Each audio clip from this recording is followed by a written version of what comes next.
Big Fish sa flood control scandal dapat nang maipakulong bilang sagot sa mga kilos protesta ayon kay Senator Win Gatchalian. Detalye na balita mula kay Raymond Adpa sa Aris 28. Raymond, good morning. Mapapahupa lamang ang mga kilos protesta laban sa katiwalian kung may makikita ang taong bayan na may managot at makulong na may tuturing na big fish na sangkot sa flood control scandal. Ito ang paniniwala ni Senador Sherwin Gatchalian kasunod ng pangalawang trilyon peso march na isinagawa noong araw ng linggo. Ang mga tinatawag na big fish ay silang naglagay ng pondo at kausap ng mga kontraktor.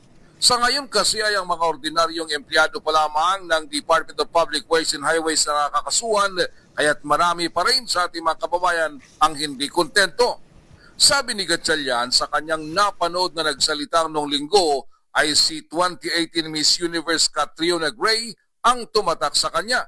Dahil hindi naman siya politiko at may hahanay siya sa mga kababayan nating ordinaryong manggagawa na pinapatawa ng mataas na buwis, ngunit ngayon ay pagod na sa korupsyon sa gobyerno.